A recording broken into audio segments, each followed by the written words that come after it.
Martin Luther King, at one time in his life, was asked, what would you do if you were going to die tomorrow? And he said that he would plant a seed because there would be growth and change. This little box of books, box of magic books, I placed in my yard in 2009. And actually, I built it out of an old garage door. Let me see if I can show you. And I built it in the honor of my mom. My mom was a dancing spirit, a great person. She made you feel welcome and wanted. And I wanted to celebrate who she was after her death. And I placed this little free library outside. Now, fast forward today, this one little library in 2009 has turned into 10,000 libraries today. We're in 50 countries, we're in 50 states, and we're growing at a rate of about 1,000 little libraries a month.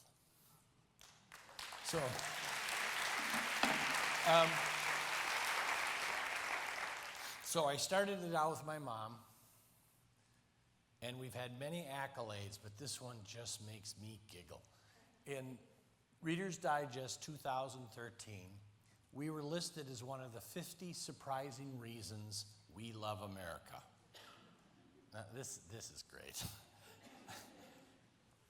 Bon Jovi and Bruce Springsteen, the boss himself, was number 50. Number 25 was Bill Gates. And right behind sliced bread in the number 10 position was Little Free Libraries. And so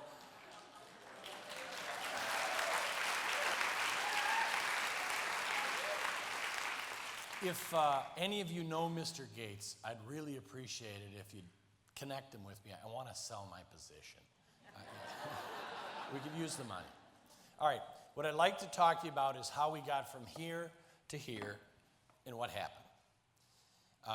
In 2012, we went 40 times. We grew 40 times. In last year at this time, we had 2,510 libraries, little libraries, and we passed Andrew Carnegie as the largest network of libraries in the world. And a year later, we're at 10,000. So if we keep up this pace, we'll be at 40+ thousand next year. And one of our goals is to pass McDonald's. And if we pass McDonald's, I figured we could put a little sign that said, billions and billions read. I thought that would be fantastic. We started out very humbly with this little library in front of our house. And for 2 years, I worked on my deck. And I kind of got a kick out of it, making libraries and signs on our deck, knowing that we were sending them to Afghanistan and to Pakistan and Australia, and all it was is an open-air deck in Wisconsin. But eventually we moved into studios. It was rather exciting. But I think what happened, the reason Little Free Library has been so very successful is that what happens is people tell us constantly, I've met more neighbors in 5 to 7 days than I've met in 30 years. We're constantly being told that it engages and brings neighborhoods together and they talk to each other more than they've ever spoken to each other. We also find that our libraries are listed in MLS listings, and we get people that write to us and say, in part, I bought my house because there was a Little Free Library in the neighborhood, and I know that's the kind of neighborhood I want to live in. Book lovers. We're constantly, our biggest customer, our biggest supporters are libraries, librarians, schools, educators, and book lovers tell us all the time that books are their heart and soul. They just love books, and they can't stand the idea of selling them at a used bookstore. But if they can take their heart and soul and put it in a little library, they share it with their whole neighborhood. And we hear stories all the time like that. I was putting a little library in Madison. A woman came up and said, you have an extra one? Put one in my house 3 blocks away. So I went to put it in her house 3 blocks away, and I said, why did you want one? And she said, my children are from Nepal. I've adopted them. I want the whole neighborhood to understand what Nepal's about. And this kind of theme happens all the time with cooking and gardening. We all the time hear that in the summertime, Little Free Library is a community kind of network. What happens is you come out in the morning, there's flowers, there's cucumber plants, there's cucumbers, there's tomatoes. A good friend of mine called me up and he said that his dog died, and he put on the side of the library that his dog had passed. He got 9 sympathy cards, and 5 of them were from people he didn't even know. So it ends up being something that engages the neighborhood. It lights up and engages neighborhoods all the time. We're constantly hearing that they didn't know neighbors, they're now coming together. One of my favorite ones is there's a little library in Arkansas that has a snub-nose scissors hanging at the bottom. And what happens is people come in, they grab a book on cooking, they pick up the snub-nosed scissors, and they cut snippings from the herb garden that surrounds the library. And so he tells me he's constantly getting food in the morning, quiches and so on that are left for him. So that's pretty good. We've been fortunate that we've not only received recognition from Reader's Digest and such, but we've been fortunate to receive the National Library Association's Library Journal's Movers and Shakers Award for 2013. And we also received a National Book Foundation Award, the National Book Award folks, innovators in reading, and they're flying us into New York for a red carpet deal in November. So we're quite excited. We've also been in the media.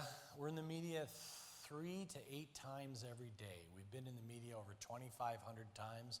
We've had Japanese public TV fly in to see us. One week we were in the Los Angeles Times, Seattle Times, New York Times, and the Times of India all in 1 week. And in part, I think what happens is it's because there's so many neighborhoods around the country, around the world that are excited about this, that the news media covers them automatically. We've been called many nice things so far. We've been called a cultural phenomenon, a global sensation, and one of my favorites is the Los Angeles Times said, "It has turned strangers into friends and a sometimes impersonal neighborhood into a community. It has become a mini town square." It's wonderful. It's a global movement, one little library at a time. There's 100 Little Free Libraries in the Ukraine. There's 60 in Ghana. They're in Australia. We have a movement in Pakistan. We have a woman that's putting 1,000 of them in India. We've been called the newest micro-lending system, a grassroots architectural movement, a folk art revival, fashion trend. We've been in Italian, French, German, Korean, and Israeli fashion magazines. I never thought I'd be in a fashion magazine. I'm sure when my wife married me, that was the last thing she thought I'd do. The impact is felt all around the globe. We've been very fortunate to be a part of it. We've basically launched 4 programs that are trying to take the magic of Little Free Library and change the world. One, Books Around the Block, which we started in Minneapolis, is trying to get books in kids' hands wherever they may be. We're putting 100 libraries in Minneapolis in some of the worst neighborhoods, and we already have interest in Chicago, Cleveland, Detroit, Houston, Dallas, and so on.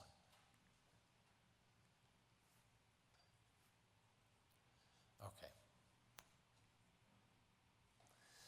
We have a program that we've launched with AARP that's called Friends Through the Years. We provide libraries to folks that participate in intergenerational activities, reading to each other, telling stories, visiting isolated adults, and we're launching it in Minnesota. We hope to be here next year with AARP and Lutheran Social Services. For 25 meaningful visits, we provide a Little Free Library. Small towns, there are 11,000 towns across America that do not have libraries. And what we're hoping to do is get a library in every small town across the country, 11,000 of them. Our last program is Good Global Neighbors. We send libraries to Africa and other countries, and classes make them here in the United States, send them overseas, and we continue communication via Skype, via YouTube, via sharing of books. And the idea is to complete that circle. Think globally, act locally, and I believe you need to build good global neighbors. And so this is a program we're launching in several places, and we're hoping that this happens throughout the country. It all started with my mom, and people will often say, what does your mom think today? And I have to think to myself, the little dance of this little library, and by the way, the Wisconsin Historical Society has requested for this for a museum in Madison. And I'm thrilled, but I always thought they asked for your stuff after you were dead, you know. And so, but anyway, we've been excited. I started with Mom, and I honored her, and now I tell people I feel like my mom is dancing all around the world, and maybe getting happy with me finally. But the dance continues at a neighborhood location with you, in your neighborhood. Little Free Libraries is so easy to start. You can build one, you can make one, you can sponsor one, you can buy one, and it's easy to do, and I guarantee it'll light up your neighborhood.